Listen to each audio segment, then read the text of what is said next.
Round 2. Let's see how this one goes, because motivation is bullshit. This concept that we're going to wake up every single day and feel alive and excited and pumped up and ready to fucking rock this world. It is absolute bullshit. There are going to be days that kick you in the teeth. There are going to be days that are just flat out difficult. And there are days you're going to not want a bar of it. And part of it is also because even if we just talk about it in terms of physical or leading a quality life, whether that means money or business or fame or success or just being a good father, being a good husband, a good man, being able to provide for your family, just being the best version of yourself. The part that nobody wants to talk about is that it requires pain. It requires sacrifice. It requires suffering to a certain degree. It requires effort. And nobody wants to talk about that. Everybody wants to talk about, simple, easy, quick fix, all those kinds of things. But a lot of the reward, a lot of the benefits that come from the training, from leading the best possible life, come from the suffering, come from the ability to override that suffering, to withstand it, to hold strong in your conviction of what you are going to do, to actually getting up and doing the work, especially when you don't fucking feel like it. There are many days where I am not motivated to work out. Don't get me wrong, I, as a whole, fucking love it. But I've also trained my mind to love it. I've trained myself. I've been lifting for, 18 years, 19 years. I love it because I've been practicing it for that length of time. And I've not always been good at it. I have not always succeeded in it, but the concept of lifting weights makes me happy once I get into it. But there are days where I don't want a bar of it, especially when I have to switch things up and do styles of training that don't fall into my wheelhouse. And I have to do things that are difficult, that are uncomfortable. Today was one of them. Today I did not want a bar of it. I did not want to get up. The trend continues with my son not sleeping. I was in his bed last night and he tossed and he turned and he kicked me and he woke me, and then I was up at 5 a.m. to go to work. I did not want a bar of training today. It was a grind to get into it, but I felt better once I did it. The session turned out to be a pretty decent one. Then the same for the weighted walk. I had a little bit of extra time and I was this close to just calling it in and taking a nap. And yet once I got out there, I put in a near personal best on the distance that I covered. I fucking got after it because I overcame, and that created energy, and that created momentum, and that created fuel to just go and push. And I feel better for it because I got that. But as we've spoken about before, that is actually where you create the benefit. That's where you create that disciplined muscle. When your mind is screaming at you to not do it, when everything in your life is saying, just have a break, have a rest, don't do this kind of work, and you go, fuck no, I'm showing up anyway, that's when you truly make progress. That is truly when you get into a rhythm of it and you build that disciplined muscle, because it is a muscle. It is something that has to be practiced and worked on daily and consistently, because there's this fallacy of it that discomfort is bad, but discomfort mitigates future discomfort, whereas comfort creates future discomfort. You choose an easy life or the easy path and you'll have a hard life. If you choose the hard path, you'll have an easy life. It creates the momentum, the fortitude, the discipline, the capacity to handle all these kinds of things. There's this concept that I quite like, and it's like anxiety is caused by not knowing, the lack of control that comes with not knowing. That is an anxious person. But to override anxiety, to become a better version of yourself, to get better in this, you have to take action. Anxiety comes from lack of action, from lack of momentum, from no control. But if you're taking action, you have taken control. And so one of the greatest ways to override and deal with anxiety is to take control of your life through health and fitness, through difficult tasks, through discipline and fortitude, through doing the things that need to be done. Because when you show up every single day to do difficult things, you create this track record of A, I can survive it, B, I can handle the workload, and C, whatever is thrown at me, I know that I can do it. This is really, really powerful stuff. And this is where you can teach yourself over time. Because when you take action, when you actively choose to do workouts that are really difficult, that push you beyond your capacity, when you show up every day to do weighted walks, whether you feel like it or not, and you push yourself as hard as you can take it, when you do cold plunges, when you do cold showers, when you do sauna, when you do heat training, when you do, anything along these lines, 126 days of no days off, getting uncomfortable by taking a daily photo. How you do anything is how you do everything. These kinds of things stack up, but you are now in control, for one. For two, you also know that no matter what happens, no matter what life throws at you, you are in control. You are the man in the driver's seat. You can handle whatever is thrown at you because you are in control in that moment, in that action, in doing those things. Does it mean that your life will be easy? With no stress, with no problems, with no challenges? Absolutely not. But it will be easy in the fact of you know that you can face them head on, that it doesn't matter what life throws at you, that you can stand up, take charge, and handle it. That's what you want. You are training the skill to be able to handle whatever life is willing to throw at you. This is what we are working towards. This is why we do these things. I talk about it all the time. Fitness isn't the point.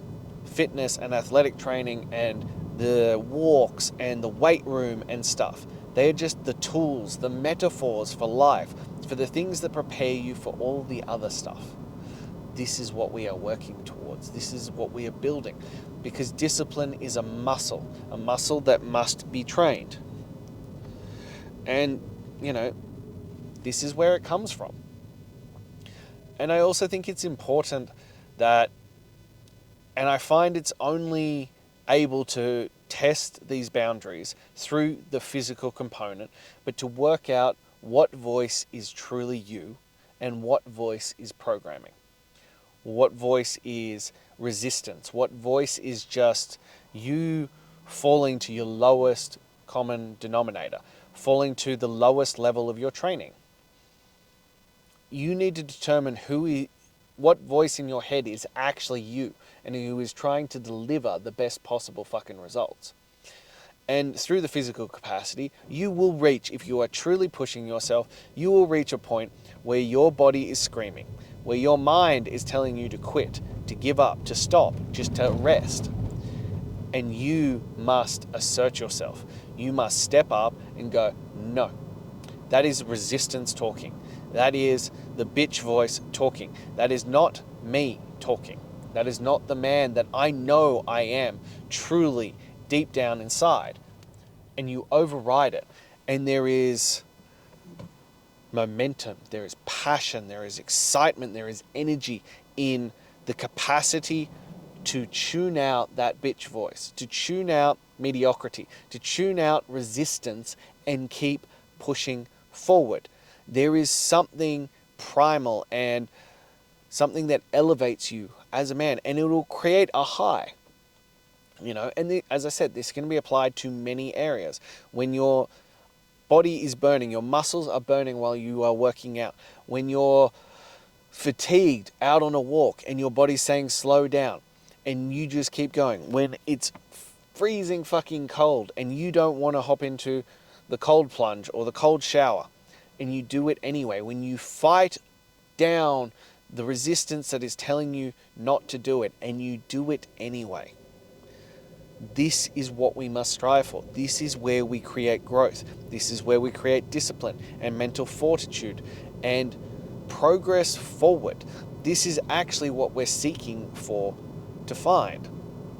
And I was talking to someone in the gym today and they were asking me about it and they were like, but it shouldn't hurt. And I was like, oddly enough, the gym is the one place where, yeah, it should. And the more pain and suffering you can withstand, the better the results. The harder you can push, the harder you can override that mental muscle, the harder you can find another gear and dig deeper, the better results you'll get from it.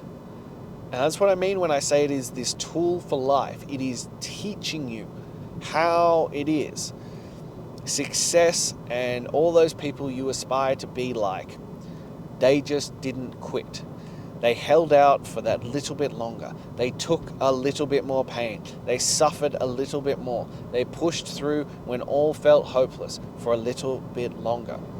These people aren't special. They just had a better work ethic. They just kept showing up. You don't need to be gifted. You don't need to be talented, though it helps. What you need is to develop discipline, focus, fortitude, and the ability to do things that you do not want to do things when you are tired. Tired, exhausted men have built the greatest things in our world. They are the ones who kept showing up, no matter how they felt, no matter what was going on in their life, they showed up. And you must be the same. Because even if your greatness is just to be the best father, to be the happiest and healthiest and fittest version, to lead your kids and your wife and all those you serve by example, if that is the only thing that you care about, and to be honest, that is already a great fucking thing to care about.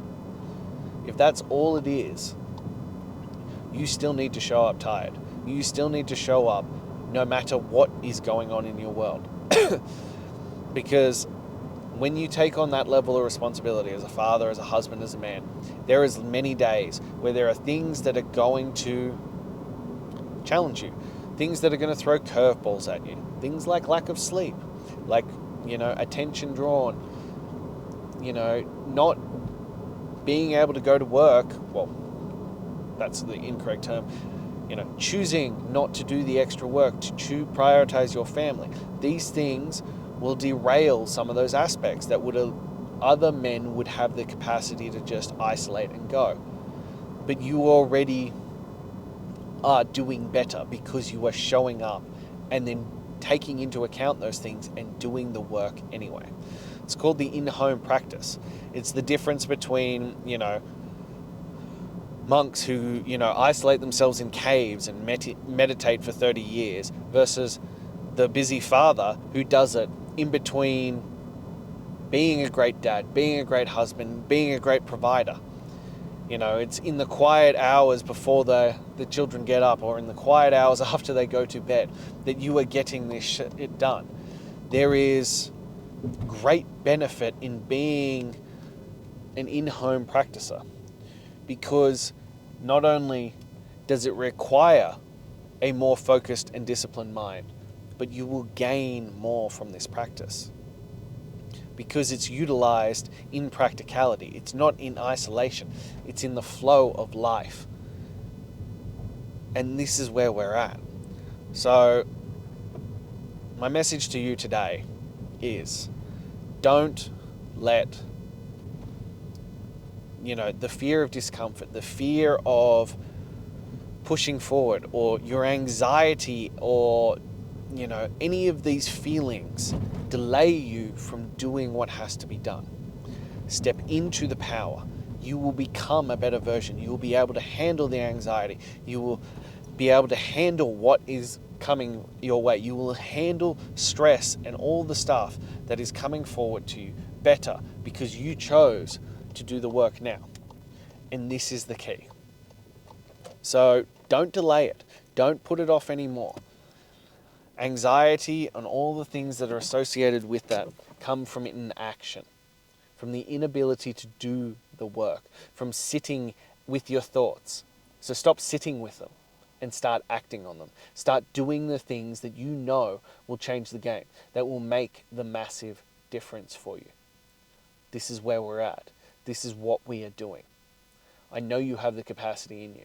So it's time to take action, to start chasing your greatness.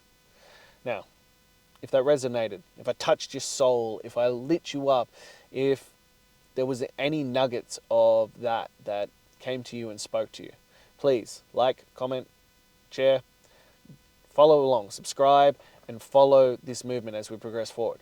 Or if you're ready to take the next step, join the Daily Greatness. The link is in my bio. Or, cut the bullshit and let's burn the motherfucking boats. Let's go all in. Message me directly and let's jump you into 126 to greatness. And to see who you could truly become. To see that you become the greatest father, husband, and man that you could be. If you're ready for that, you know where to find me. Until then.